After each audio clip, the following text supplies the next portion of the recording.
안녕하세요. 저는 올해 65살인 남자입니다.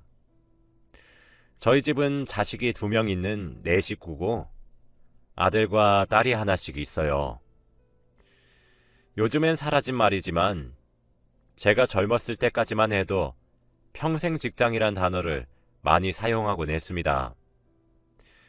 지금 젊은이들은 분위기가 조금 불편하거나 적성에 조금 맞지 않거나 하면 쉽게 그만두고 쉽게 이직을 하기 시작하더라고요. 제가 젊었을 적에 그러면 온갖 소리를 들어야 했는데 말이죠. 젊은 놈이 패기가 없네. 젊은 나이에 고생해야 말년이 편하네. 이런 소리들을 말이에요. 저는 40년 동안 한 직장에서 일을 하다가 그만두었습니다. 사실 정년퇴임을 해야 되는 나이가 훨씬 지났음에도 불구하고 아직 딸 자식이 시집을 가지 못해서 계속 일을 하고 있어요. 공장에서 40년 정도 일을 했는데 이 정도 일하면 사실 사장님의 측근에서 일을 할 수 있습니다. 사장님 따라 해외 출장도 제가 옆에서 동행했고 그러면서 신뢰를 두텁게 쌓았어요. 그랬더니 사장님도 제 나이가 많이 늙었는데도 아직 일을 맡겨주십니다. 그런데 환갑이 넘어가고 60대 중후반을 바라보니 체력적으로 정말 힘에 부치더군요. 딸 자식까지 시집 보내고 일을 그만두려고 했었는데 내가 언제까지 뒷바라지를 해야 하나 하는 생각도 들고 우리 딸내미가 그래도 직장도 빵빵하니 돈도 잘 벌거든요. 그래서 그런지 제게 기특하게도 퇴사를 권유하더라고요. 일 그만두고 집에서 쉬시라고 자기도 이제 돈도 잘 벌고 그런다고 하면서요. 이런 맛에 딸을 키우는 거구나 싶었습니다. 40년을 일했었던 직장이었기에 제게 남다른 곳이라 사실 정말 고민이 많았어요. 하지만 몸도 자꾸 아프고 나이도 있고 그래서 사장님께 말씀드리고 평생 직장이었던 곳을 떠나게 되었습니다. 그런데 평생 동안 새벽에 일어나 출근을 했고 밤늦게 퇴근을 하는 일만 해온 촌놈이었던지라 집에서 쉬기만 하는 게 오히려 너무 불편하더라고요. 몸도 찌뿌둥하고 그래서 처음엔 저희 집사람과 집 근처에 커피도 한 잔 마시러 가기도 하고 근교에 산책하러 가기도 하고 맛있는 것도 먹으러 갔었어요. 그런데 원래라면 일주일에 한두 번 정도 그렇게 자유시간을 가졌었거든요. 주말이나 이런 시간에 말이에요. 전 또 토요일에도 자주 출근을 했었던 사람이라 그렇게 매일 자유롭고 여유롭게만 산다는 것이 참 어색하더라고요. 그리고 한평생을 이리 치이고 저리 치이며 살아온 제게 오히려 여유라는 것은 몸에 맞지 않은 옷을 입는 것만 같았습니다. 그렇게 한 6개월 정도를 쉬었나? 진짜 몸에 좀이 쑤셔서 안 되겠더라고요. 젊어서 고생을 많이 하면 말년이 편하다던데 돈도 써본 놈이 잘 쓴다고 그것도 편해본 놈들만 편해질 수 있나 봅니다. 그래서 아파트 경비 일을 알아보게 되었어요. 운이 좋게 일을 알아보기 시작한 지 얼마 지나지 않아 한 고급 아파트에서 일을 할 수 있게 되었습니다. 딸과 아들은 다 늙어서 왜 또 고생을 하려고 하시냐. 엄마가 좀 말려봐라. 자식들이 다 잘 살고 있고 용돈도 넉넉히 주는데 왜 고생을 사서 하시려 하시냐 말렸는데 집사람만 제 마음을 알아주더군요. 얘들아, 아빠 좀 내버려둬. 한평생 가장 노릇하랴, 너네들 뒷바라지 하랴, 얼마나 바쁘게 살아왔었는데 우리 형편에 너희 그렇게 번듯하게 살 수 있게 한 것도 다 너희 아버지 덕이야. 그렇게 일개미처럼 살아만 왔었던 사람이 어떻게 하루아침에 배짱이처럼 노는 게 가능하겠니? 그것도 하루 이틀이지. 지금 너희 아버지는 일 못하면 오히려 병날 사람이야. 당신도 너무 무리하지 않는 선에서 일하고 그래요. 알겠죠? 하더라고요. 그렇게 일하게 된 아파트 경비일은 생각보다 적성에 잘 맞았습니다. 다들 경비일이 힘들다고 하시더라고요. 그런데 제가 맡은 아파트는 그곳에 살고 있는 사람들이 인성이 다 좋으신 분들인지 몇몇 분들을 빼고는 경비라고 하대를 하거나 그러신 분들이 없으셨습니다. 부자 동네 아파트라서 그런지 여유가 많이 넘치시기도 하셨고요. 다들 친절하시고 근처를 지나가면 제게 먼저 수고가 많으십니다 하고 말을 건네기도 하고 고생 많으시다고 먹을 것을 가져다 주시기도 하시거든요. 대다수의 사람들이 그렇게 친절하지만 사실 몇몇의 사람들은 정말 괴롭게 만듭니다. 제가 겪었던 일 중 가장 충격적인 사건은 경비원인 제가 업무를 하는 과정에서 술 취한 주민이 저를 폭행한 사건이었습니다. 그날은 비가 엄청나게 많이 쏟아지던 장마철이었어요. 제가 관리하는 아파트 쪽에 입구에 낯선 외제차 한 대가 쓱 서더라고요. 그때가 새벽 시간이었던 터라 잠시 정차한 건가 싶어서 내버려 뒀어요. 출퇴근 시간에 그랬으면 당장 빼라고 했을 텐데 밤 늦은 시간이어서 말이죠. 그런데 30분이 다 되어가는 시간 동안 차에서 아무도 내리지 않고 시동도 끄지 않은 채로 서 있더라고요. 안 되겠다 싶어 우산을 펼쳐들고 그 외제차에 가까이 다가갔습니다. 창문에 썬팅이 얼마나 짙게 되어 있었는지 까맣더라고요. 게다가 비까지 주룩주룩 내리고 있어서 어두컴컴하기까지 하니 안쪽이 하나도 보이지 않았습니다. 똑똑 창문을 두드리니 안쪽에서 희미하게 욕설을 하는 듯한 소리가 들리면서 창문이 조금 열리더라고요. 외제차 안쪽에선 옅은 술 냄새가 나기 시작했습니다. 안쪽엔 여자 하나와 남자 하나가 있었는데 정말 차마 눈뜨고 못 볼 짓을 하고 있던 중이었어요.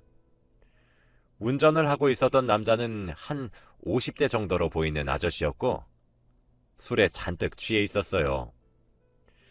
조수석에 앉은 여자는 옷매무새를 만지고 있었는데 딱 봐도 딸뻘 정도 되는 나이겠더라고요. 실례합니다. 이곳에 주차를 하면 안 되시거든요. 주차 금지 구역이라서 차를 빼주셔야 할 것 같습니다. 라고 말을 했어요. 그랬더니 그 남자는 담배 한 대에 불을 붙여 제 얼굴에 연기를 내뿜으며 아이고 이 경비야, 너는 눈이 없냐? 지금 내가 주차를 했어? 잠시 정차를 한 거잖아. 정차. 네 눈은 장식이냐? 라며 싹수 없게 말을 하더라고요.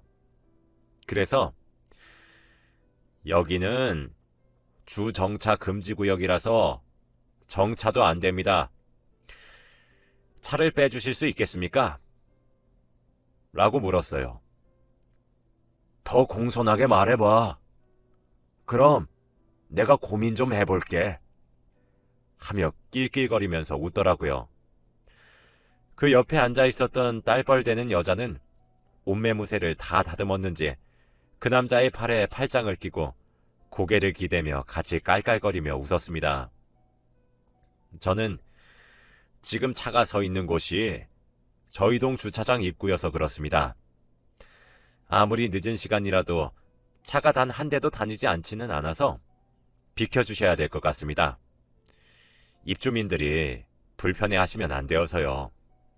이렇게 부탁드리겠습니다. 하고 고개를 꾹벅 숙였죠. 자존심은 상했지만 어쩌겠나요.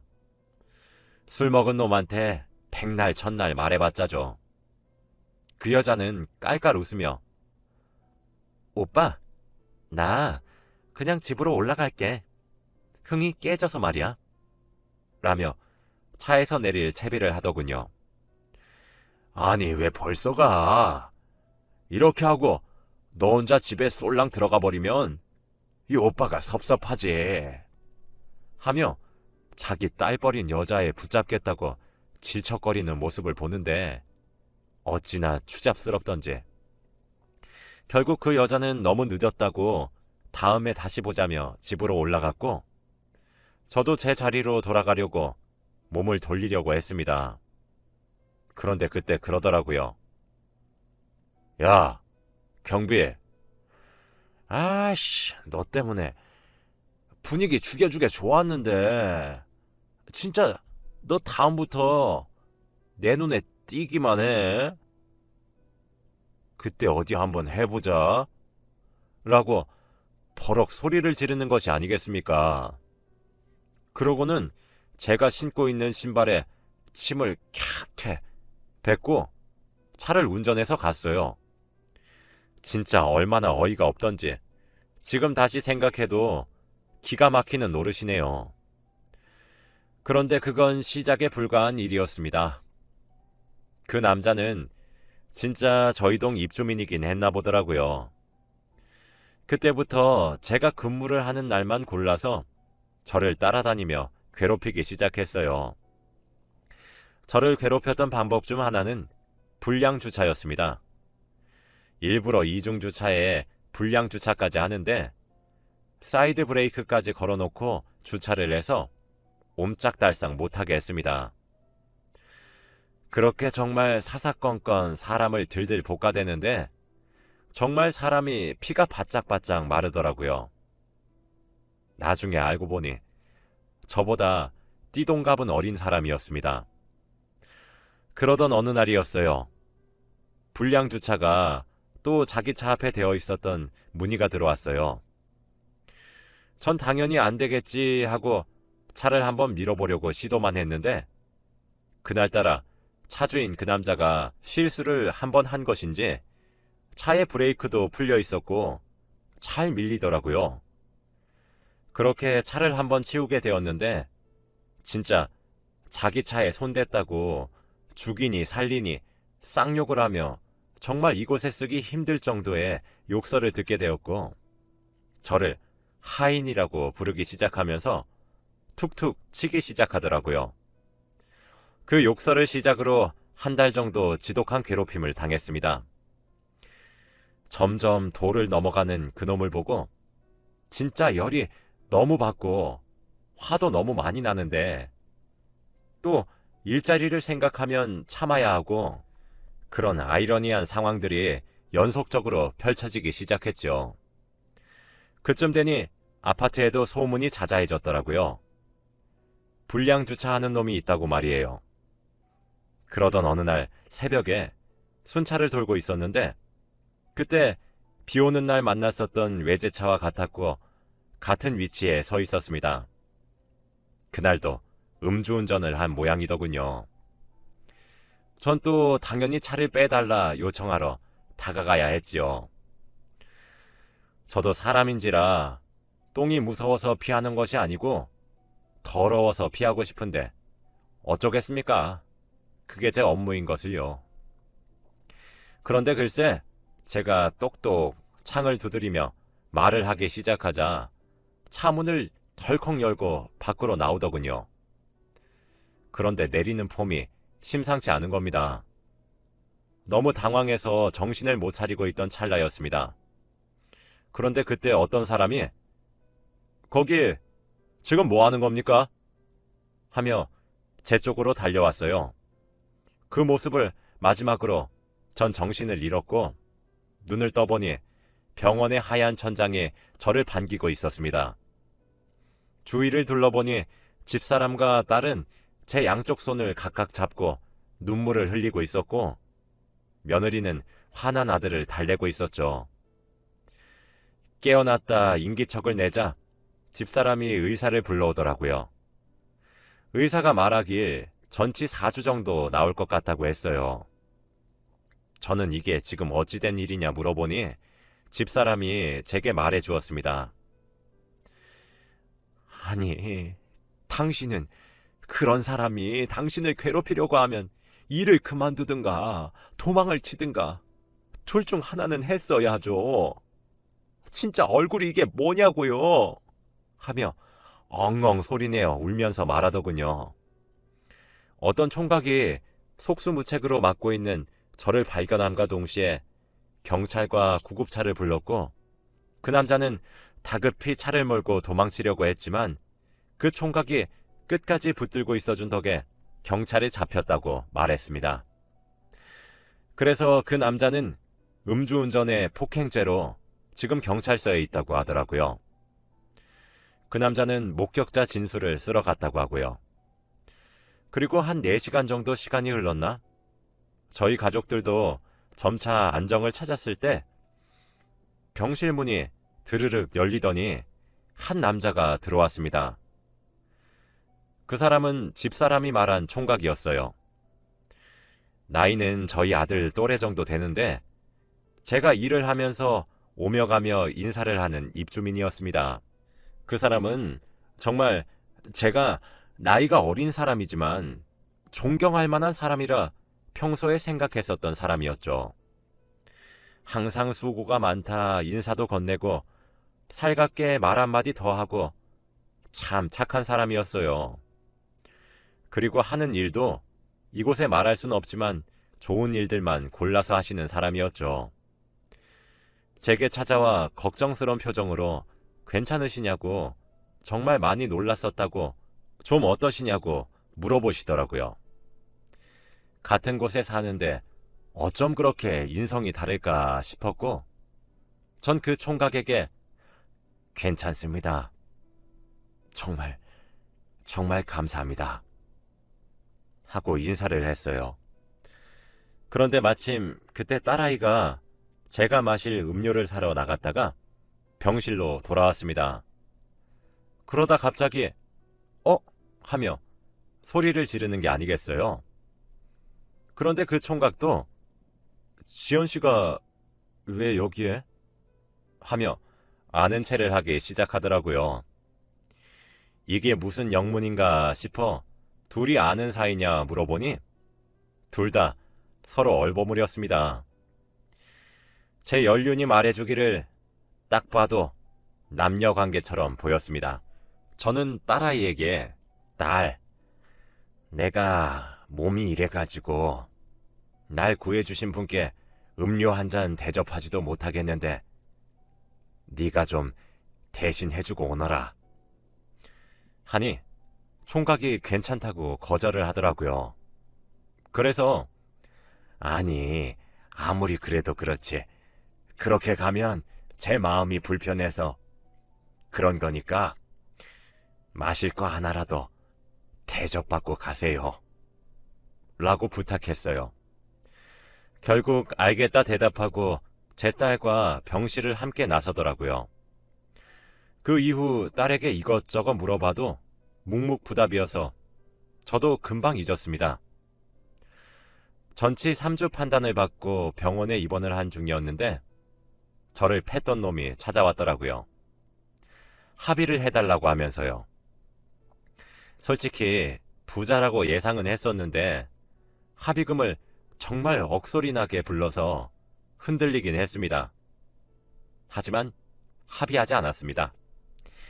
그 사람은 뭐든지 돈으로 해결을 하려고 했던 사람이니 돈이 얼마나 우스웠겠어요. 그러니 이번에도 제게 사과는커녕 돈으로 해결하려고 했겠죠. 제 집사람과 자식들도 단단히 화가 나서 바로 소송으로 넘어갔습니다. 사실 3주 동안이나 경비 일을 하지 못하니까 전 해고당해도 억울하긴 하겠지만 할 말이 없었어요. 입주민에게 피해를 당해 억울할 순 있어도 3주간 자리를 비워야 하는데 다들 알다시피 경비 자리도 정년 퇴임한 사람들에게 귀한 일자리거든요.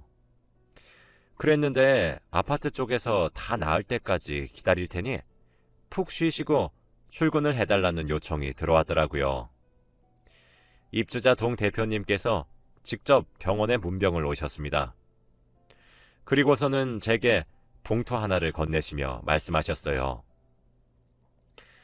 선생님, 몸은 괜찮으신가요? 이건 얼마 되지는 않는데 저희가 십시일반으로 조금씩 모은 돈입니다. 치료비에 보태 쓰시고 받으신 마음의 상처에도 조금 위로가 되길 바라는 마음에서 드리는 겁니다. 하시더라고요. 전 처음엔 당연히 거절했어요. 그랬더니 아니요.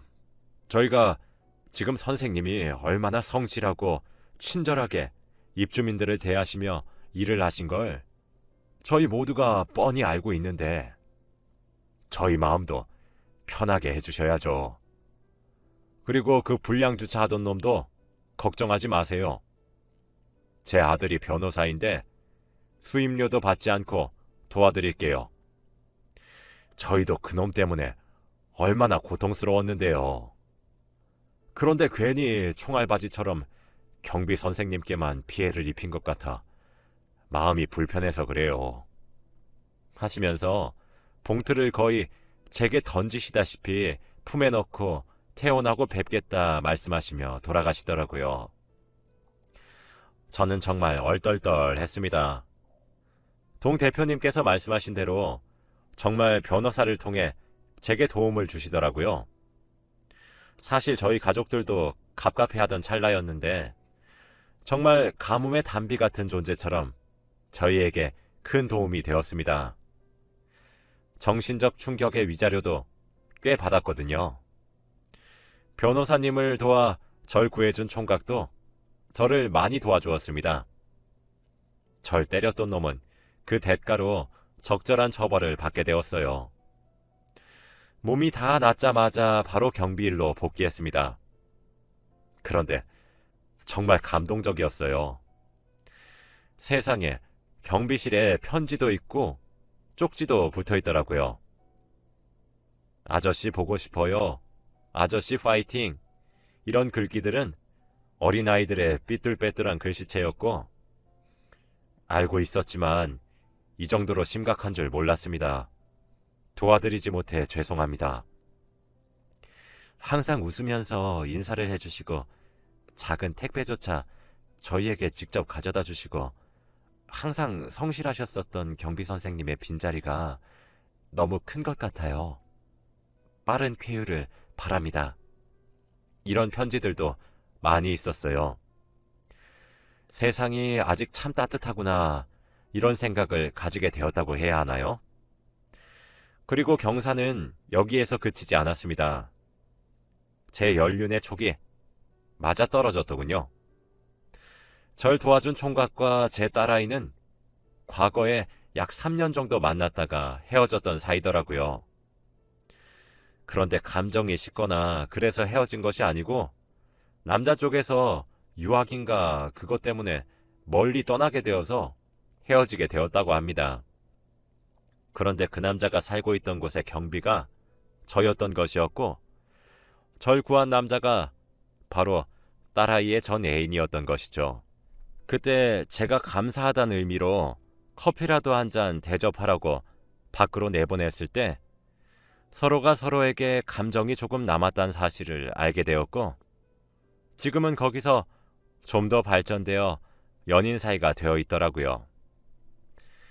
전 제 딸아이가 경비 일을 하는 저를 부끄러워할 줄 알았는데 자랑스럽게 여기고 있고 딸아이의 연인이 된 그 총각 또한 제게 여전히 깍듯하게 대해줍니다. 이것도 제 연륜의 촉이긴 한데 몇 달 있으면 저도 이제 딸아이를 결혼시킬 수 있을 것 같다는 생각이 드네요. 일단 저는 그 총각이 제 마음에 쏙 들거든요. 평소 인성을 보면 안다고 정말 바른 사람이라서 오히려 안심이 될 정도입니다. 경비 일을 한 지 얼마 되었다고 참 많은 일이 있었네요. 나름 자부심을 갖고 일하고 있는데 저희 아파트 입주민들처럼 다른 사람들도 경비라는 직업을 무시하지 마시고 존중해 주셨으면 합니다. 제 이야기는 여기까지입니다. 들어주셔서 감사합니다. 여러분들도